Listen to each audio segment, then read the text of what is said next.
बेटी, मैंने मुखबिर जिन से बात की। अकरम ने जो कुछ भी कहा है वो सच है। आप जिशान और उसके खानदान को बचा लीजिए और उस बदरू डाइन को ऐसी सजा दीजिए कि वो इंसानों को नुकसान न पहुंचा सके। सजा तो उसे मेरी बेटी आबिदा देगी। उस जालिम बदरूह ने शरारा गुल से सोफे निज़्वा बनकर मेरी बेटी का घर छीना है और मैं उसे उसकी पूरी दुनिया छीन लूंगी।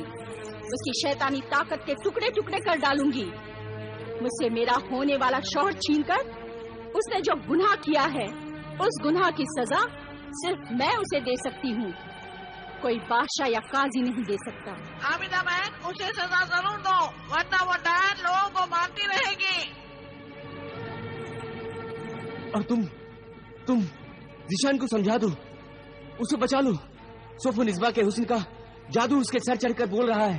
वो हमेशा उसके हुस्न की तारीफ करता रहता है और मैं और सोफो निज़्वा एक दूसरे को पहचान चुके हैं। मुझे अपनी जिंदगी के लिए खतरा महसूस हो रहा है। डरो नहीं आबिदा, इन्हें वो नक्श जलाली वाला तावीज दे दो।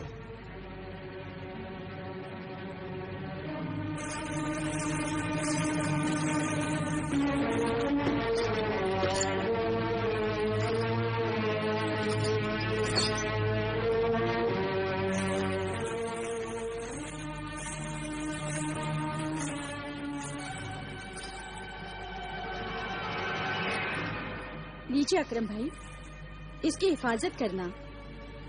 ये तुम्हारी हिफाजत करेगा। ठीक है, मैं इसकी हिफाजत करूंगा। मैं सोचता हूं कि मासूमा को अपने घर बुलाकर उसे ये बता दूं कि तुम्हारी भाभी जान कोई इंसान नहीं बल्कि एक बदरू डाइन है। हाँ, बता देना। सलाम सलाम सलाम।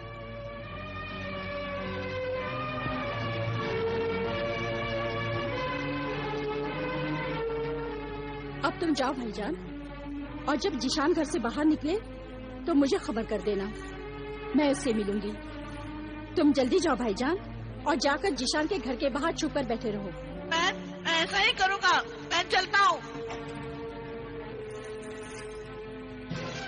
हमें जल्दी से जल्दी जादूगरनी मरिखा और शरारा गुल की ताकत को खत्म करके उन्हें जलाकर राख कर देना चाहिए, या फिर उन्हें कैद कर लेना चाहिए। हाँ, मैंने भी अब यही सोचा है अब्बा जान। उससे पहले मैं जिशान से एक मुलाकात कर लूं। अगर वो मान जाता है तो हम जादूगरनी उस सोफो निज़्वा को बड़ी आसानी से कैद कर सकते हैं, और अगर वो नहीं मानता तो फिर हम अपने तरीके से, अपने जलाली इल्म से सोफो निज़्वा के हाथ पांव बांधकर उसे कैद कर लेंगे। हाँ। और फिर बादशाह और लोगों के सामने पेश करेंगे। हमारा जिंदा सबूत होगा अकरम। सोफो निज़्वा को पहली बार पहचाना है अकरम ने।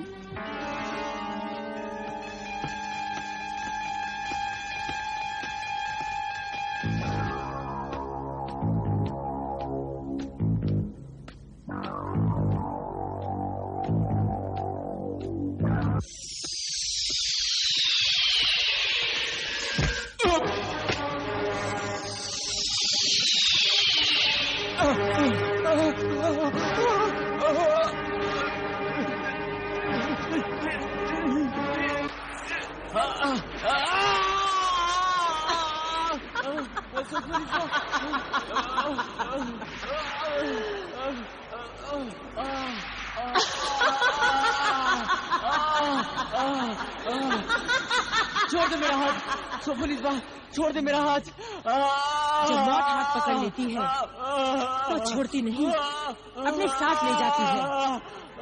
और फिर एक दिन तो सबको मरना ही है। तुम आज ही मर जाओ। नहीं, मैं मरना नहीं चाहता। मैंने तेरा क्या बिगाड़ा है? अकरम, अगर आज मैंने तुझे नहीं मारा तो मेरा बना बनाया खेल बिगड़ जाएगा। अगर जिशान के घर तू मुझे नहीं पहचानता तो तू आज बच जाता, मगर तू तो मुझे देखते ही बदहवास, हैरान, परेशान और खौफज़दा होकर डर गया, और मैं भी डर गई। कि कहीं तू मेरे बदरूह डायन होने का राज खोल न दे। लेकिन तू तो इस कदर डर गया कि वहाँ से भाग गया। मैं तेरा ये राज किसी को नहीं बताऊंगा सोफो निस्बा, मैं तेरा राज किसी को नहीं बताऊंगा। तू ये राज किसी को ना बताए, इसीलिए तो मैं तुझे मार दूंगी। जितना तू मुझसे डर रहा है ना अकरम, उतना ही मैं भी तुझसे डर रही हूँ। इसीलिए मैं तेरा पीछा कर रही थी।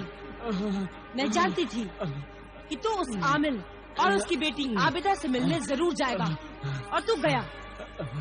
तो मैं समझ गई कि तूने उस आमिल और उसकी बेटी आबिदा को सब कुछ बता दिया होगा, और अपनी हिफाजत के लिए उनसे तावीज भी लाया होगा। इस पाक तावीज को नापाक हाथ लगाने से मैं जल भी सकती हूँ, इसीलिए मैंने पत्थर बनकर तुझे ठोकर लगाई। वैसे भी रोजाना मैं एक इंसान को मारूंगी, और मैं और मेरी सहेलियां उसे अपनी गिजा बनाएंगी। नहीं, मेरी शादी होने वाली है मासूमा जीशान की बहन है। मैं मरना नहीं चाहता। मरना तो जीशान भी नहीं चाहेगा, मगर जब उसे मालूम होगा कि मैं क्या हूँ, तो मैं उसे भी मार डालूंगी।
क्या जीशान घर से बाहर निकले?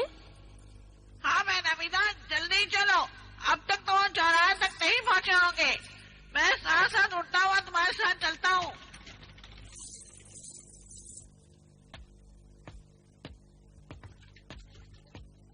जीशान, आबिदा, बिना देखे ही पहचान गए कि मैं आबिदा हूँ? तुम्हारी आवाज तो मैं मरने के बाद भी पहचान लूंगा। मरने की नहीं, जीने की बातें करो। आज मैं तुमसे बहुत जरूरी बातें करने आई हूँ। मुझे उम्मीद थी मेरे खत के जवाब में तुम खुद मुझसे मिलने आओगी, और खत में मैंने जो दूसरी बीवी बनने की इल्तिजा की थी, मुझे यकीन है तुमने मेरी इल्तिजा कबूल कर ली होगी। अब मैं तुमसे शादी करना अपनी बेइज्जती समझती हूँ। मैं तुम्हारे खत का जवाब बनकर नहीं, बल्कि बहुत बड़े खतरे से तुम्हें खबरदार करने आई हूँ। तुम्हारी खूबसूरत बीवी से तुम होशियार रहना। वो मक्कार है, खूनी है, वो इंसान नहीं, बदरू डाइन है, डाइन। अल्लाह, सौतन का जलापा सुना था, मगर आज देख लिया कि एक औरत को दूसरी औरत से कितनी जलन और हसद होती है। वो तुम्हारे चेहरे पे नजर आती है आबिदा। मेरी पूरी बात सुनो जीशान, मेरी बात समझो। मैं अच्छी तरह समझ गया हूं कि तुम क्या हो और सोफो निस्बा क्या है। जमीनों आसमान का फर्क है तुम दोनों में, और तुम मारे हसद जलन के उसे खूनी मकार बदरूह डायन कहती हो। वो है, मेरी बात का यकीन करो जीशान। तुम मकार, झूठी, फरेबी हो आबिदा, फरेबी हो तुम। सोफो निस्बा तो जन्नत की हूर है। सोफो निस्बा के हुस्न की चमक और जवानी की कशिश ने तुम्हें अंधा और बहरा बना दिया है। तुम मुझे मक्कार और झूठी कह रहे हो, सच्चाई को समझने की कोशिश ही नहीं कर रहे। वो सच्चाई नहीं, मुझे बहकाने की कोशिश है, इसीलिए मैं कुछ सुनना नहीं चाहता। अल्लाह के वास्ते रुक जाओ जिशान, मेरी बात का यकीन करो। सोफो निज़्मा बदरू है, डाइन है। शहर में जो पुरअसरार कत्ल हो रहे हैं और जो लाशें मिल रही हैं, उन सब के पीछे सिर्फ सोफो निज़्मा का ही हाथ है। खामोश! गुस्ताख आबिदा, अब एक लफ्ज भी अगर मेरी नेक सीरत बीवी सोफो के लिए कहा तो मैं तुम्हें जिंदा नहीं छोड़ूंगा। रुक जाओ जिशान, सोफो निज़्मा।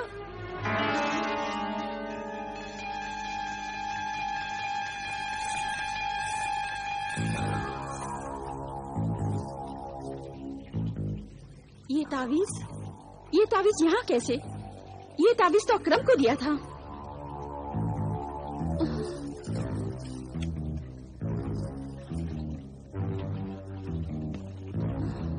अकरम का तावीज? आबिदा बहन, आबिदा बहन, क्या बात है भाईजान? अकरम भाईजान का खून हो गया। हाय अल्लाह! क्या? उनकी लाश तरफ के पास पड़ी है। अकरम का खून? चलो बताता हूँ। हाय अल्लाह! अकरम! अकरम! मेरे यार, तुझे क्या हुआ अकरम? उठ, कुछ तो बोल अकरम, कुछ तो बोल मेरे यार, कुछ तो बोल। अकरम, तुझे उसी ने मारा है। मेरे अल्लाह, उस डाइन पर कहर नाज़िल फरमा मेरे अल्लाह। क्या हुआ तुझे अकरम? किसने मारा तुझे यार मेरे? तुझे क्या हुआ? कुछ तो बोल, कुछ तो बोल अकरम। अल्लाह! अब्बू जान, अम्मी जान, सोफो निज़्मा, मासूमा। क्या हुआ? अब्बू जान, गजब हो गया। क्या हुआ जिशान? गजब हो गया, गजब हो गया अब्बू जान, गजब हो गया। कयामत आ गई अम्मी जान, कयामत आ गई। क्या हुआ बेटे? मासूमा की जिंदगी तबाह हो गई, बर्बाद हो गई। अरे कुछ कहोगे भी? अब कुछ बताओ भी। अकरम की मौत हो गई।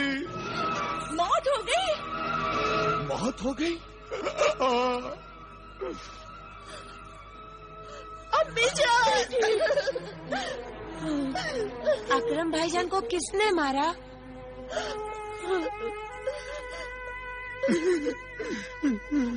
कैसे मौत हुई?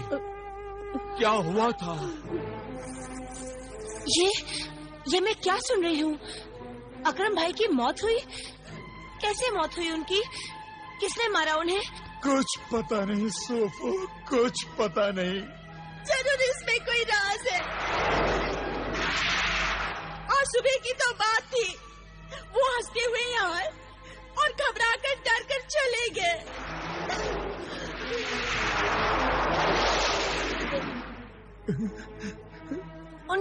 उनकी लाश कहाँ मिली?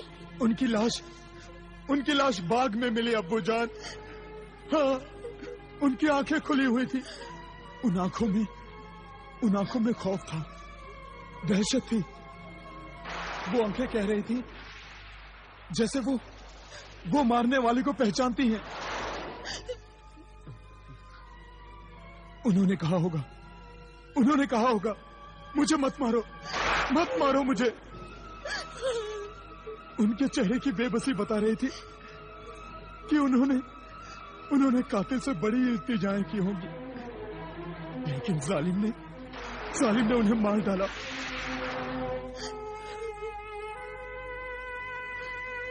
अब्बू जान, अकरम के चेहरे से खून बह रहा था। उसके चेहरे पर पंजों के निशान थे अम्मी जान, पंजों के निशान। शायद किसी जानवर ने हमला किया होगा।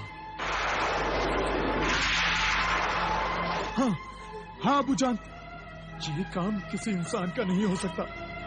ये काम जरूर किसी जानवर का है, किसी जानवर का। कोई चुड़ैल डायन भी तो हो सकती है।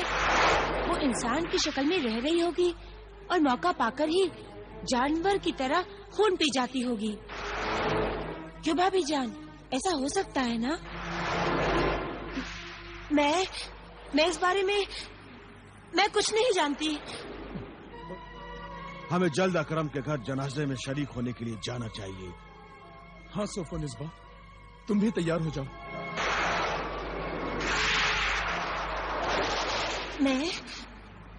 मुझे भी जाना चाहिए। हाँ सोफो निस्बा, अकरम मासूमा का तुम्हारी ननद का होने वाला शौहर था। जाओ तैयार हो जाओ।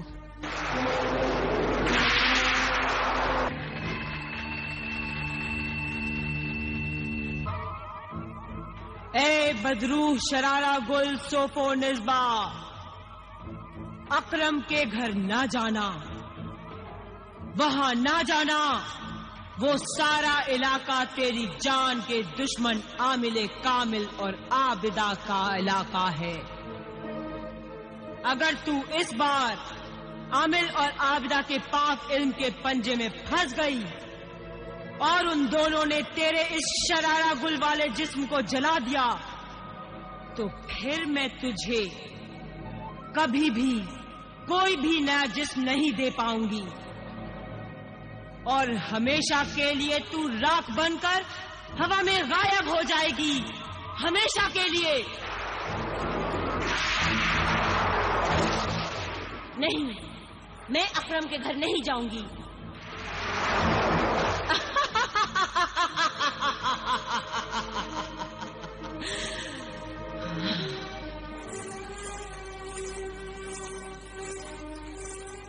ये लो, ये पहन लो।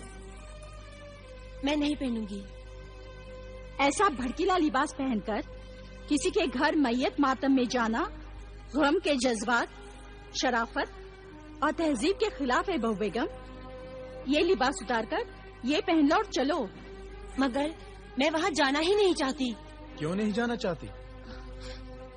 मेरी तबीयत ठीक नहीं है। रात रात भर घर से बाहर रहकर घूमती हो, तब तो तुम्हारी तबीयत खराब नहीं होती। क्या कह रही हैं अम्मी जान आप? सच कह रही हूँ बेटे, आज तक बताया नहीं तुझे। कई मर्तबा देखा है मैंने बहू बेगम को, आधी रात को जाती है और फिर सुबह सुबह आती है। नहीं, झूठ है ये तहमत लगा रही है मुझ पर। ऐसी बातें आपको जेब नहीं देती अम्मी जान। बस बीबी के मगरमच्छ के आंसू देखकर फौरन माँ से सख्त लहजे में बात करने लगा। ये क्या हो रहा है? अरे ये वक्त झगड़ने का नहीं है। अकरम की मौत का गम, अकरम की मौत का गम हमें संभालने नहीं दे रहा है। हमारी बच्ची मासूमा की तो जिंदगी ही उजड़ गई। अकरम के माँ बाप पर गमों का पहाड़ टूट पड़ा है। ऐसे हालात में हमें जल्दी से जल्दी अकरम का जनाजा उठने से पहले अकरम के घर पहुंचना चाहिए। चलो चलो बहू बेगम। नहीं, मैं नहीं जाऊंगी। नहीं, चलो सोफो निस्बा।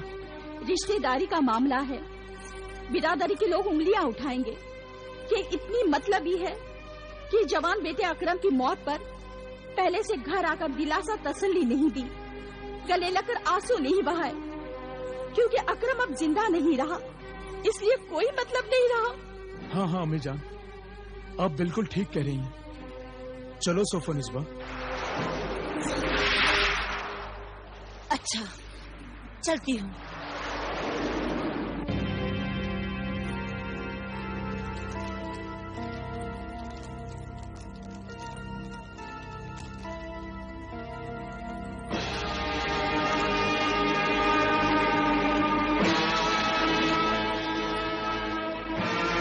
हुक्म दे मुझे, आमिले कामिल की दुख्तरे नेक अख्तर आबिदा, हुक्म दे।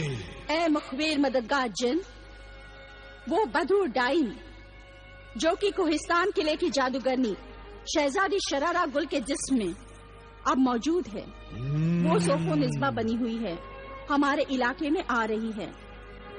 जिशान के खानदान के साथ साथ अकरम मरहूम के घर जा रही है।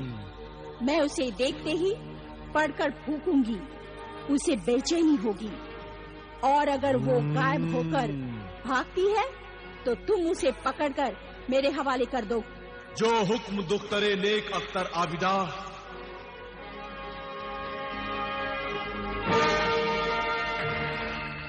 अब जल्दी बता ए जादूगरनी मरेखा, जल्दी बता मैं क्या करूं। सब घर वाले दरवाजे के बाहर खड़े होकर मेरा इंतजार कर रहे हैं। मैंने कपड़े बदलने के बहाने अंदर से दरवाजा बंद कर रखा है। मुझे उनके साथ अकरम के घर जाना ही पड़ेगा। अगर मैं आमिर कामिल के इलाके में चली गई तो दफ्तर आमिर आबिदा मुझे गिरफ्तार कर लेगी। सब राज खुल जाएगा। फिर तेरा और मेरा इंतकाम अधूरा रह जाएगा। फिर मुझ बदरूह डाइन के साथ वो तुझे भी जलाकर राख कर देगी।